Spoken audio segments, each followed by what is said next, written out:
Yo guys, what's going on? Curious Brit back once again, and today we're going to find out how much it costs to live in Amsterdam. So without further ado, let's jump straight into this one. Or you're planning to move to the Netherlands, whether it be because of your study, a job opportunity, or you met the love of your life and you have 90 days to marry them. Whatever it might be, there's lots to take in and to consider. So here I present to you a standard package of what to expect regarding expenses while living in the Netherlands. But it all might change because everything is getting more expensive. First and foremost, housing. The housing market in the Netherlands is competitive and notoriously expensive, especially in cities like Amsterdam, Rotterdam, and The Hague. Fun fact, Amsterdam can also be compared to living in Paris, with expensive tiny spaces and a surprising amount of leaning houses. In the Netherlands, on average, you will be spending 500 to 2,000 euros a month renting a single room apartment. How much? So I'll put that into perspective. I pay £450 a month rent for a 2-bedroom house in the UK, in the small town I'm from. If you were to get the same property in a larger city, you'd probably be looking towards the £1,000 a month mark. But for just a single room, wow, that's expensive. Or a studio, 350 to 800 euros per month, renting a room with a shared kitchen and bathroom. And lastly, student houses / rooms are more affordable, ranging from 350 to 650 euros a month, to live with people that moved out of their parents' place for the first time. And some universities even offer on-campus accommodation. Your university may help you find a room if you contact them after you are admitted. Or you might be too late for your application, so you're left on your own. You can also decide to live in a boat in Amsterdam, for example. Renting one will cost you from 900 to 3,500 euros a month. But you can also rent a night in a boat, if you're really curious about the seasickness levels. But the bigger the city, the bigger the prices. A place like Amsterdam comes with high costs of living. This international city has many opportunities and cultural events, as well as access to a global cuisine. Cuisine, is that how you say that word? And transport that will take you across Europe. You will also be greeted with the constant noise and chaos that comes with the city. Rural. Stressed about upgrading to a new family car? Think it's time I invest in an ad blocker. You can't even skip it. I suppose I'll help I get an ad revenue up. Enjoy the leap with Churchill. I think it's a great idea. House sitters get somewhere to stay. We, the house owners, get someone to. Rural towns will be the cheapest areas to live. However, it might be not so fun for some. Then you can either live in not so well-known cities like Eindhoven or Groningen that offers you a good balance of affordability and a quality of life. Or you can live outside the city and on the outskirts. It tends to be relatively cheaper, and thanks to public transport you can get to your nearest Starbucks pretty easily. Or Dunkin' Donuts. There are quite some of them. So much fun. If you're currently looking for an apartment, there are many websites you can use as a student or a non-student. And there are many Facebook groups that post rooms for renting. Groceries in the Netherlands. Staple foods are not overly expensive in the Netherlands. General supermarkets such as Albert Heijn and Jumbo stock a good supply of everyday foods. If you have a smaller budget, head to Aldi or Lidl, where you can save. This will be interesting, the price of groceries. The price of food in the UK has been skyrocketing recently. Between 10 to 15%. And I made a whole video about grocery stores, so if you want, you can check it out. Just saying. On average, if you're a home cook, you will be spending around 90 to 280 euros. Yeah, that's about the same. It's about the same as what I pay. I spend over a month on food, shopping. And that does me. And it does my son when I've got my son over, so. Depending on the city you choose to live in. For a comparison, here are some average prices of standard products in the Netherlands. Milk, croissant, bananas, a can of Coca-Cola, potatoes, peanut butter, and Batman Oreos. Because I peanut butter, how much? A can of Coca-Cola, potatoes, peanut butter. €3.80? Now that's expensive. For peanut butter, but all the other prices are items and Batman Oreos, roughly the same as over here. Normal Oreos, I don't know where they went. But there's also an option to dine out and takeaway, which is always very tempting after a long day of sitting behind your desk. Dining out in the Netherlands is affordable if you stick to more modest restaurants. A standard evening meal can cost between 10 to 15 euros per person in a cheap restaurant and 40 to 90 euros per person in an average restaurant. Tips are not included in the bill and are typically up to 10%, while 15% or more is considered generous. So if you're too lazy to cook, the spending might add up to 250 to 400 euros or more if you're fancy. And if you're curious about the Big Mac Index, I've got you covered.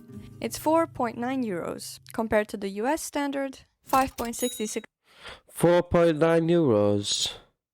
Oh, well, that's €4.90. Dollars, which converts to similar price to the euros. UK, where I think, if I remember correctly, for a medium Big Mac meal in the UK, I believe it's £4.79. 5.02 euros. What you spend on coffee varies from place to place. A cappuccino in Amsterdam costs on average about 3.5 euros. Meanwhile, in Groningen or Maastricht, you can expect to spend about 3 euros. But in Twente University, it's 60 cents. It used to be 25. The machines upgraded, but the quality stayed the same. Also, coffee shops are not necessarily selling coffee. You can tell by the smell. You will also hear in detail. So, you know. Yeah. Transportation. Bikes are the #1 transportation in the Netherlands. The Netherlands is a paradise for bikes. Cyclists have the right way in the whole country. Bike prices may vary on the condition of the bike and where you purchased it.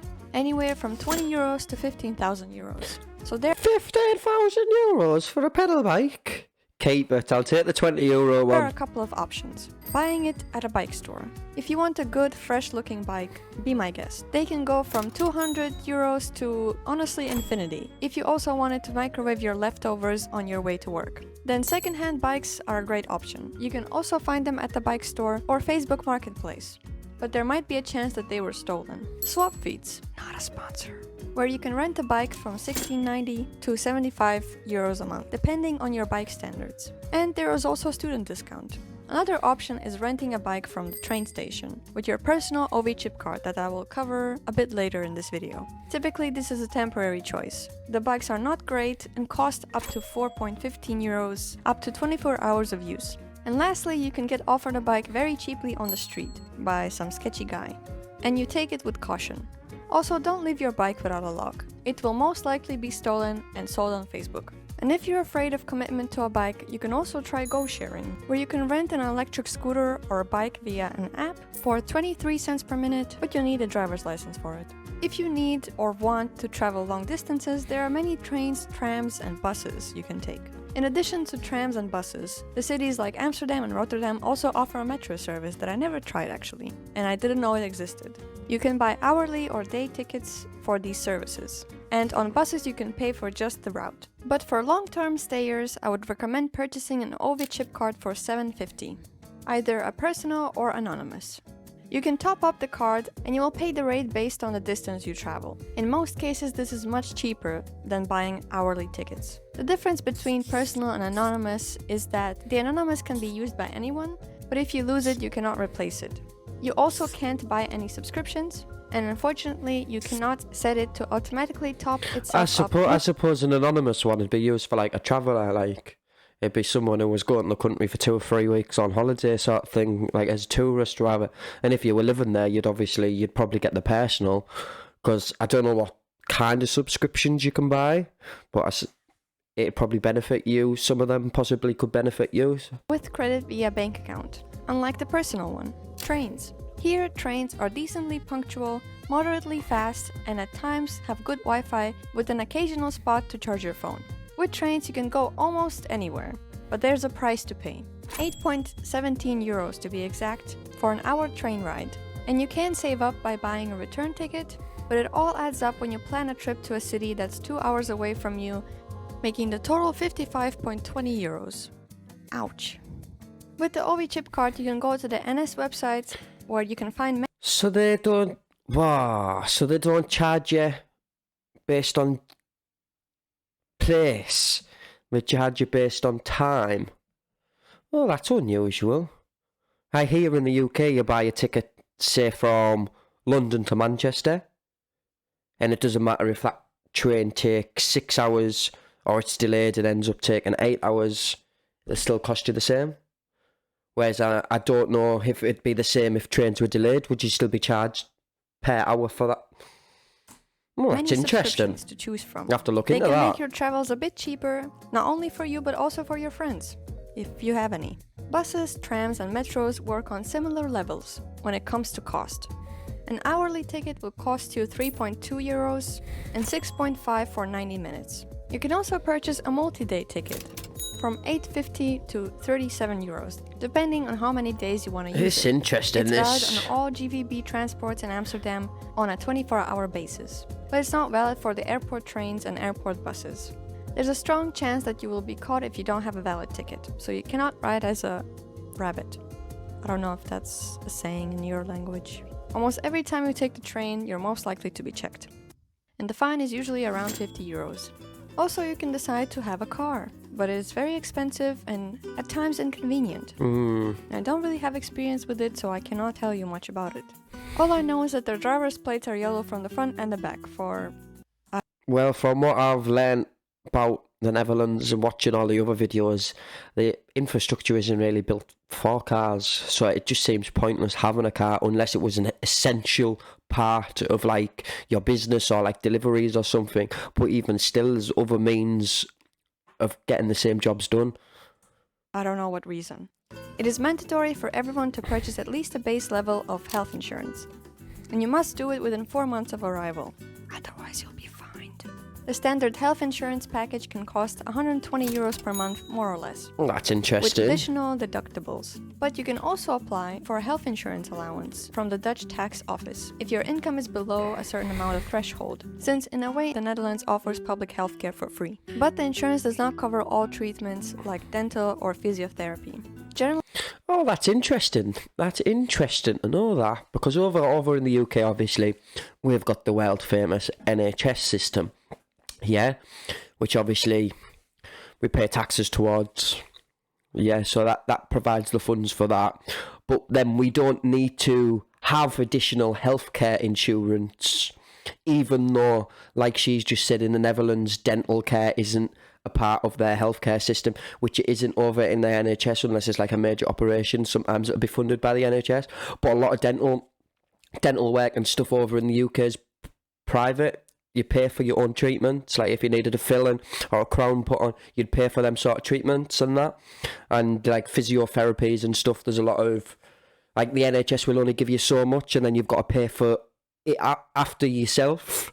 So it's interesting to see that they need to have health insurance as well when they run a similar model to what we've got in the UK. international students are not obliged to take a Dutch insurance. However, once you start working during your study, whether you have taken a small or a part-time job, this means that you will be obligated to take out a Dutch insurance. Also, surprisingly, simple over-the-counter medicine is very cheap, like paracetamol and ibuprofen, under €1. Wow. Shopping! The bigger the city you live in, the more options you have to shop at. But in most cities you will find a Zara and an H&M, where a pink snail sweater can cost around €30. Then there's also a well-known German store selling consumer electronics called Mediamarkt, where you can find stuff that are a bit higher priced than online. Speaking of online stores, bol.com is widely regarded as the biggest web shops and marketplace in the Netherlands. They offer many products and goods from, from cat litter boxes to paintings of women with great ratings. It just seems to me like it's a Dutch exclusive version of Amazon. Similar sort of concept with website. And there's of course Amazon, but where would we be without it? Amazon Thrift as well, shopping is yeah. one of my favorite activities. So some shops have great deals, but it takes great effort to find something nice. And others have lots of nice things, but the price tag is just like or even more than the regular stores. Here is a montage of fun things I found. Also, Hema and Action are cool stores for household items. Just wanted to mention that. Wow, that's actually opened my eyes to how expensive the Netherlands actually is to live, even if it's just as a student. Like, wow, it's like similar price ranges to living in the likes of London and the UK. Wow, I think well, the UK will soon catch up with prices though, the way the economy's been going lately. But that has opened my eyes massively to the cost of everything over in the Netherlands. So if you've liked my video, don't forget to smash that thumbs up, really does help me out. Hit subscribe down below and turn on those bell notifications so you don't miss any future uploads. If you've got anything you want me to react to in the future, drop it in the comments down below and I'll get around to reacting to it. Until next time, take care of yourself. I've been the Curious Brit. Peace out.